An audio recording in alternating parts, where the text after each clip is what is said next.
Te saludo, Víctor Hugo Morales, ¿cómo estás? Buen día. Qué lindo es eso, buen día. Precioso, ¿viste lo que es este disco? Sí, cómo ayuda la música, ¿no? Sí, abraza. Algunos días uno necesita más los abrazos que otros. Víctor Hugo, si querés charlemos un poquitito de lo que fue la marcha de ayer, pero déjame, no sé si leíste la editorial de Jorge Fernández Díaz en el diario La Nación. No, a tanto no llegué, Comparto. porque duda por los artículos, pero no llegué,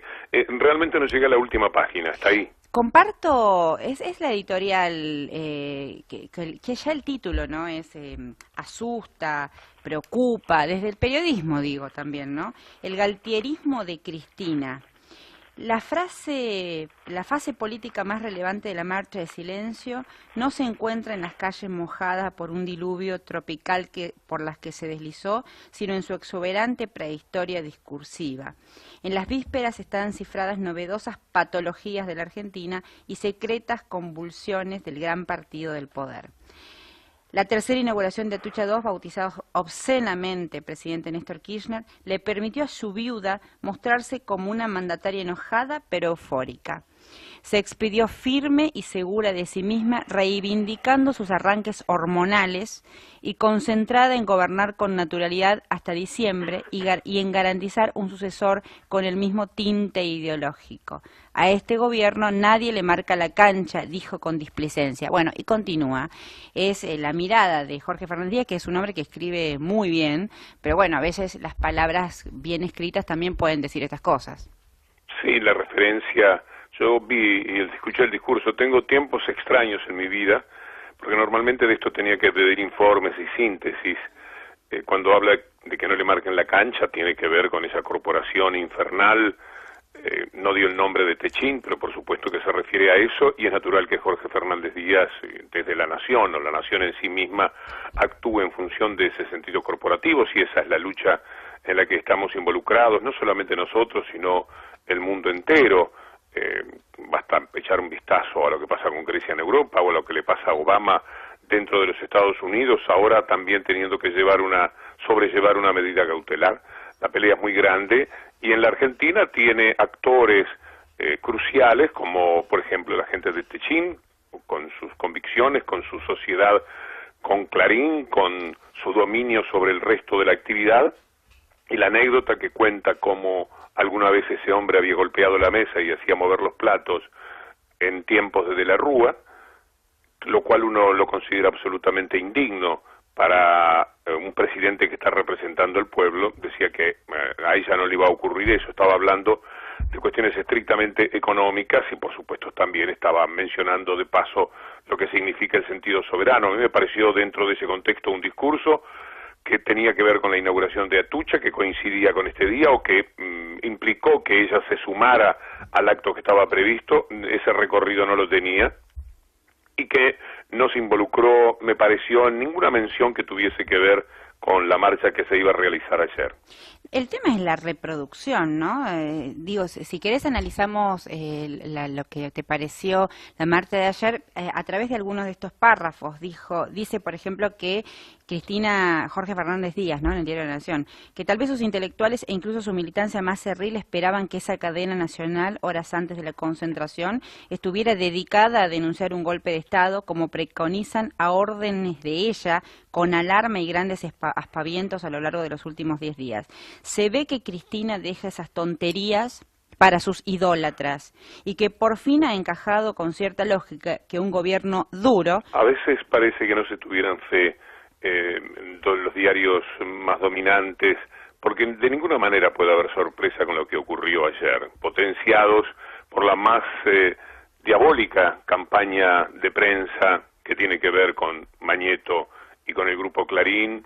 con todo el poder desplegado hacia conseguir una concurrencia muy importante, con un disparador como es una muerte que ellos dicen que no está bien investigada porque piensan que lo mataron y todavía no existe un solo indicio respecto a que esto pueda ser así. No lo van a encontrar tampoco, según mi punto de vista. Con esta posibilidad tan hipócrita, tan cínica para mí, de buscar demostrar que se trata de un asesinato sin tener nada que los acompañe, los últimos trascendidos toxicológicos, que después si querés los mencionamos, así lo están determinando, no veo por qué tanta sorpresa de que fuera muchísima gente. Por cierto, que jugar con las cifras 300, 400, 500 mil arriesgó a alguien o algún medio, que todo hace un gran disparate y una gran hipocresía. Como fue tanta gente, vos podés decir cualquier cosa. Si sacamos las cuentas reales en ese mundo de paraguas, posiblemente fueran muchísimo menos de lo que se están diciendo, pero no hace la cuestión, porque también cabe pensar que hubieran ido muchísimos más de no mediar ese golpazo de lluvia que se produjo, que naturalmente quitaba énfasis en el deseo de ir un rato al centro de la ciudad para acompañar algo en lo que seguramente muchísima más gente estaba de acuerdo. Yo pienso que la ciudad de Buenos Aires debe tener mínimamente 1 millón de personas que estaban de acuerdo con lo que eran los presuntos reclamos del día de ayer. No entiendo por qué se envalentonan de esa manera sobre la base de una cifra que estaba perfectamente dentro de lo previsible y que fue menor solo por la lluvia. Y digo menor porque lo más probable es que si sacamos cuentas, la gente quizás nunca ve esa multitud, que en este caso tenía mucho que ver con los paraguas, y no saca cuenta simplemente de que una cuadra habitada por esos paraguas son 100 metros por 10, 100 metros haciendo que la cuadra los tenga, en general son menos, pero tenemos 1000 metros cuadrados de superficie, cada paraguas con 2 personas abajo para duplicar el número, puestos en línea y separados más o menos por 2 metros, no dejan ni 1000 personas por cuadra, me da la impresión. 1200 personas, hagan las cuentas, cuántas cuadras se necesitan para llegar a 100.000 y cuántas se necesitan para llegar a 300.000, pero me parece que es banalizar la discusión. Hay que dejarlos que tengan esta razón también hipócrita para que puedan jugar con las cifras y desde la imponencia de las mismas, que para mí no tienen, no sé para vos, la mínima sorpresa.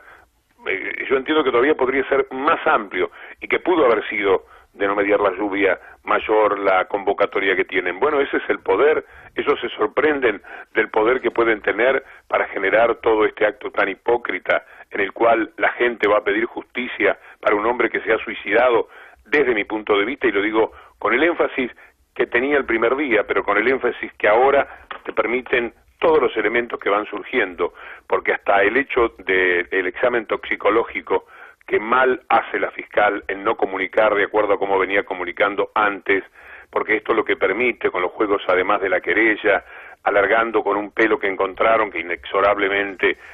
pueden encontrar, y con algunos otros elementos más, demorando todo lo que se pueda la definición de lo que en algún momento tendrán que decir, porque no hay otro camino a recorrer, que se trató de un suicidio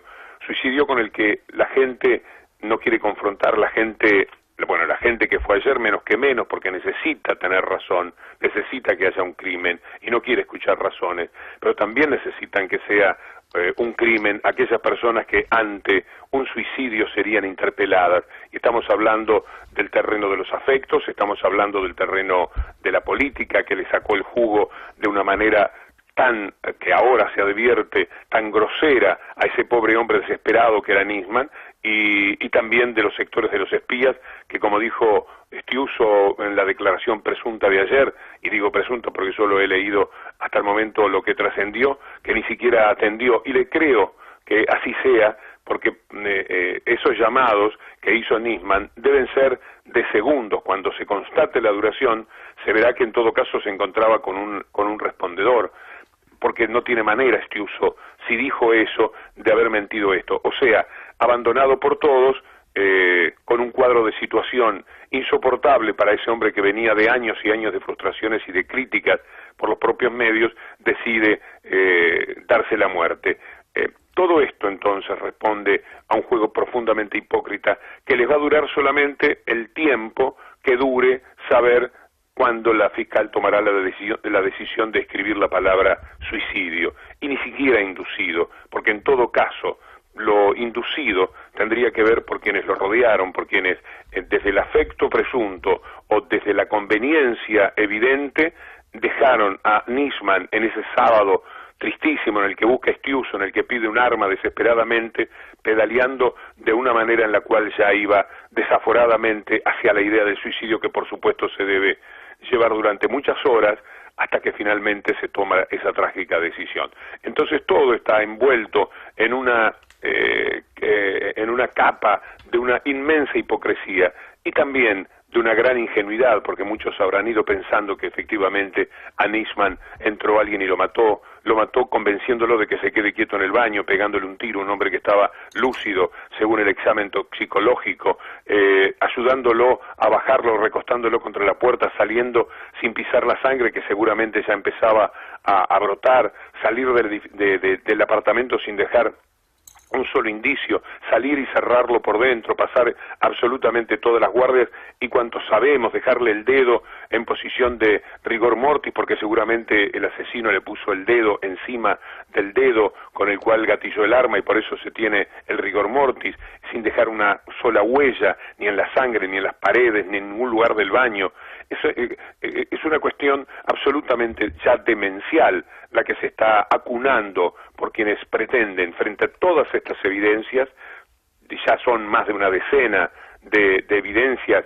claras de suicidio, seguir jugando a que se trató de un crimen y lo que es peor todavía, un crimen del Estado, que en esto es como nunca se ha visto de todas las acusaciones habidas y por haber respecto al actual gobierno, la más injusta de todas, porque desde el principio, desde que Nisman se lanzó a la locura de la denuncia que ha presentado, que ya el siguiente fiscal redujo en 200 y pico de páginas, en adelante, hasta su propia muerte, en la encrucijada en la que lo pusieron los políticos que lo quisieron usar para llevarlo al Congreso pensando que no iba a estar el oficialismo, todo lo que ocurrió para enloquecer a ese hombre y que finalmente tomara la decisión. Sí. El suicidio los interpela demasiado, por eso desde algún lugar humanamente es comprensible que esto sea así, pero jugar a tal extremo con la hipocresía unos y otros a mí francamente es lo que verdaderamente me abruma, muchísimo más que la multitud de ayer.